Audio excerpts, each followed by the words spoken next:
Seminggu pertama dihabiskan Architerema untuk menjelajah planet Lagim. Darmina belum memberikan Turula untuk teman berlatih Architerema. Ia membiarkan Architerema menjelajah planet Lagim. Turula untuk Architerema berlatih baru saja disiapkan. Mereka mulai tidak diberi makan. Cairan obanan pun baru mulai dibuat oleh Darmina. Pada hari ke-8, Architerema kembali menjelajah planet Lagim. Di tengah perjalanannya, ia melihat bangunan yang menarik perhatiannya. Bangunan itu besar dan menjulang ke atas. Di sekelilingnya terdapat jeruji-jeruji besi planet Lagim yang kekuatannya berkali lipat dari besi baja di Art Bruma. Di balik jeruji besi itu, ia melihat sesuatu. Tepatnya, sekelompok makhluk dengan organ tubuh yang jumlahnya lebih banyak. Architerema tersenyum. Makhluk-makhluk yang lucu, pikirnya. Di balik jeruji, turula itu mengeluarkan suara geraman. Kaki belakangnya sedikit tertekuk. Badan depannya membungkuk dengan pandangan tajam ke arah Architerema. Mereka memamerkan 3 deret gigi yang tajam-tajam. Architerema semakin tersenyum lebar ke arah turula itu.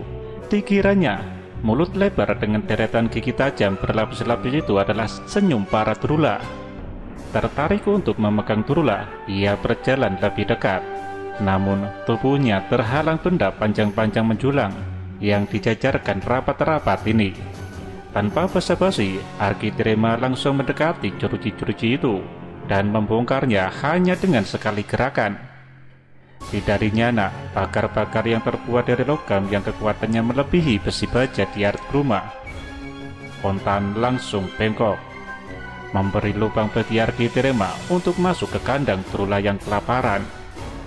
Turula itu semakin waspada melihat ulah Architerema, makhluk kecil yang berani-beraninya masuk ke kandang mereka. Suara geraman mereka makin keras, mata mereka makin menyala, tanda mereka marah. Segera saja Turula itu menyerbu Architerema yang berjalan memasuki kandang. Gigi-gigi tajam mereka ditancapkan ke badan Architerema. Mereka melakukan berkali-kali, namun tidak berhasil. Badan makhluk kecil itu tidak tembus oleh gigi mereka yang tajam dan beracun. Turula semakin panik dan menggigit badan Architerema secara membabi buta. Architerema makin senang dengan ulah Turula. Ia mengira Turula itu mengajaknya bermain. Sebagian Turula sudah menyerah menggigit badan Architerema dan bergerak mundur ke belakang. Architerema mencoba meraihnya. Turula itu semakin mundur dan panik, mengambil ancang-ancang posisi lari dari makhluk kecil yang tidak mempan gigitannya itu. Architerema tidak ingin Turula itu lari. Ia masih ingin bermain dengan mereka. Melihat Turula itu lari, ia pun mengejarnya. Ulahnya menimbulkan kepanikan yang sama pada turula lain. Mereka ikut berlarian ke sana kemari. Pikir Architerema, rupanya mereka mengajak permainan baru, kejar-kejaran. Merasa diajak bermain, Architerema berlari mengejar turula itu. Kejaran dalam kecepatan supersonik, ia berlarian ke sana kemari. Kandang itu berubah menjadi suatu medan keributan yang besar. Mendengar keributan di kandang Turula, Darmina, Amnaruta, dan Brinihara datang menghampiri. Dilihatnya jeruji-jeruji yang terkoyak, dinding kandang yang berhancuran, dan turula yang berlarian ke sana kemari. Profiler lain pun berdatangan mengamankan turula dari kejaran Architerema. Darmina segera menemukan Architerema dan berkomunikasi dengannya melalui telepati. Sena Amnaruta, berhentilah mengejar Turula. Permainan sudah usai. Giring mereka kembali ke kandangnya. Sena Amnaruta adalah panggilan untuk Architerema, artinya anak dari Amnaruta. Begitulah anak-anak Lemuria dipanggil sebelum mereka dewasa, mengacu pada garis keturunan dari bapak. Architerema yang dipanggil Sena Amnaruta itu masih senang mengejar Turula, tapi ia harus mengikuti perintah Darmina. Ia pun menghentikan pengejaran dan lari ke kedua orang tuanya. Para profiler kerepotan mengatasi kekacauan yang ditimbulkannya. Berita mengenai pengejaran Trula oleh Sena Amnaruta tersebar ke seantero Lemurian melalui Brooke. Dewan yang mengawasi pendidikan Sena Amnaruta juga mendengar kabar itu. Ramidar segera menyelenggarakan rapat. Dewan memutuskan agar Darmina segera menyudahi tahapan pertama Prodimar Sena Amnaruta di planet Lagim dan segera menempuh tahap kedua planet Badar.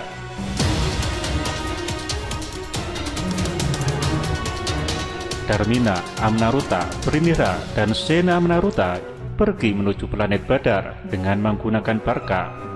Planet Badar hampir sama besar dengan Ardgruma. Gravitasinya pun tidak jauh berbeda dengan Ardgruma. Di planet ini, anak-anak Lemurian diajarkan bagaimana menaklukkan monster Badar hanya dengan sekali pukulan atau tamparan telapak tangan sampai monster tersebut menyerah dan tunduk. Biasanya, anak-anak Lemurian harus menempuh praktek pendidikan di planet Badar selama 3-4 bulan. Targetnya adalah menundukkan monster Badar. Nama monster Badar disesuaikan dengan nama planet tersebut. Bentuknya seperti ular dengan diameter tubuh 10 meter. Panjang tubuhnya hampir 200 meter. Monster Badar ini digunakan sebagai latihan untuk menguji kekuatan anak-anak Lemurian. Di planet Badar tersebut, mereka harus mampu melawan ribuan monster Badar. Konon, di planet ini, monster Badar yang harus ditaklukkan oleh anak-anak Lemurian sudah turun-temurun dan beranak pinak hingga jumlahnya ribuan lebih. Entah karena kebetulan atau tidak, ketika Sena Amnaruta berada di planet Badar, para monster Badar berada dalam musim kawin.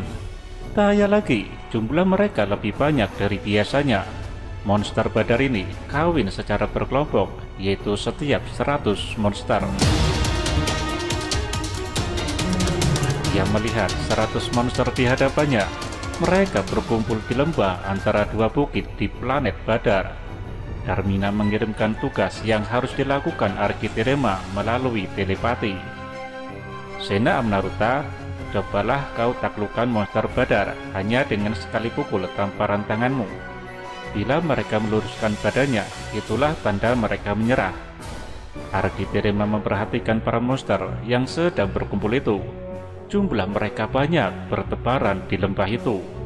Architerema mengira ia harus menaklukkan seluruh monster Badar yang berada di lembah itu. Ia berlevitasi menuju ke salah satu monster Badar. Ia menubrukkan badan-badan monster Badar itu ke monster Badar lainnya. Mereka kehilangan keseimbangan dan gerakannya menjadi lambat. Architerema tidak memberi kesempatan bagi mereka untuk berdiri dan menyerangnya. Ia terus menubruk-nubrukan monster dan menumpuknya. Permainan lempar tumpuk yang menyenangkan. Dalam pikirnya, ia senang melihat monster Badar itu bertuburukan di sana, bertuburukan di udara, untuk kemudian dilempar dan ditumpuknya menjadi tumpukan yang sangat tinggi. Ia ingat pesan Darmina untuk membuat monster itu menyerah, meluruskan badannya. Setelah mereka tertumpuk cukup tinggi, Architerema mengangkat tangannya. Dari telapak tangannya keluar energi yang berwarna biru. Energi itu padat, ia menampar mereka dari jarak jauh. Para monster itu pun menyerah dan diam. Mereka secara otomatis meluruskan badannya tanda menyerah. Hanya dalam waktu 5 menit, ke-100 monster Badar itu sudah menyerah. Dari kejauhan, Darmina, Amnaruta, dan Brinira hanya geleng-geleng kepala. Darmina mengirimkan berita Sena Amnaruta melumpuhkan 100 monster Badar dalam waktu 5 menit ke Cintruma, yang kemudian disebarkan melalui Brooke dan sampailah ke Dewan. Ramidar yang mendengar kabar itu hanya mampu menggelengkan kepalanya. Architerema mencatat rekor keduanya di Prodimar. Mau tidak mau, ia harus naik tahap selanjutnya di asteroida.